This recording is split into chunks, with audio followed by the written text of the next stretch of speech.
हरियाणा में कांग्रेस ही नहीं, सत्ता में आने वाली भाजपा में भी आंतरिक घमासान मचा हुआ है। अनिल विज के बाद राव इंद्रजीत सिंह शक्ति प्रदर्शन करने लगे हैं। पिछले 2 दिनों में कई विधायकों को अपने घर बुलाकर राव ने सीएम पद पर अघोषित तौर पर दावेदारी ठोक दी है। पूरी खबर क्या है, विस्तार से आपको बताएंगे इस वीडियो में।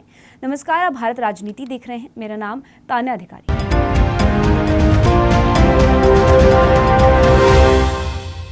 दरअसल हरियाणा में विधानसभा चुनाव से पहले राव इंद्रजीत ने मुख्यमंत्री पद की दावेदारी ठोक दी थी। अब चुनाव बाद उनके घर पर विधायकों की भीड़ जुटनी शुरू हो गई है। इंद्रजीत के घर पर अब तक बीजेपी के 9 विधायक पहुंच चुके हैं। दिलचस्प बात यह है कि सभी विधायक तब इंद्रजीत के घर पहुंचे हैं जब सीएम पद को लेकर राव की दावेदारी चर्चा में है। जानकारी के मुताबिक इंद्रजीत के घर पर अब तक सोहन से विधायक चुने गए तेजपाल तंवर, महेंद्रगढ़ के विधायक कंवर सिंह यादव, कोसली से विधायक अनिल डहीना, साथ ही गुरुग्राम से विधायक मुकेश शर्मा समेत 8 विधायक मिलने जा चुके हैं। ऐसे में इन सभी को मिलाकर कहा जा रहा है कि राव के समर्थन में अब तक 9 विधायक हो चुके हैं। आपको बता दें कि हरियाणा की अहीरवाल बेल्ट की 11 में से 10 सीटें बीजेपी को जीत मिली थी।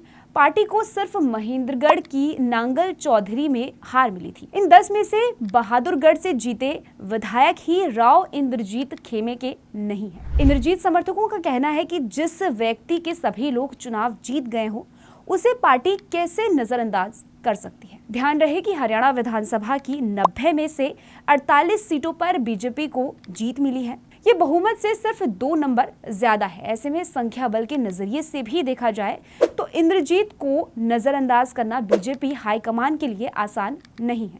ऐसा हम इसलिए कह रहे हैं क्योंकि कहा जा रहा है कि हरियाणा में इस बार के जो परिणाम आए हैं उसमें राव को इग्नोर करना आसान नहीं है।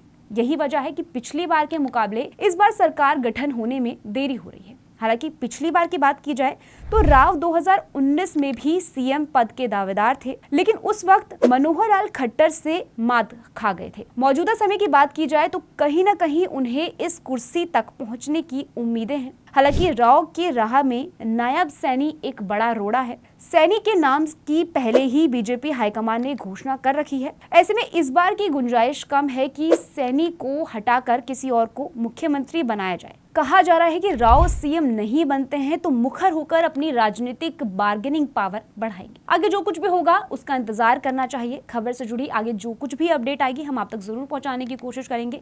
फिलहाल स्टोरी में इतना ही। आप अपनी राय हमें कमेंट सेक्शन में जरूर बताइएगा।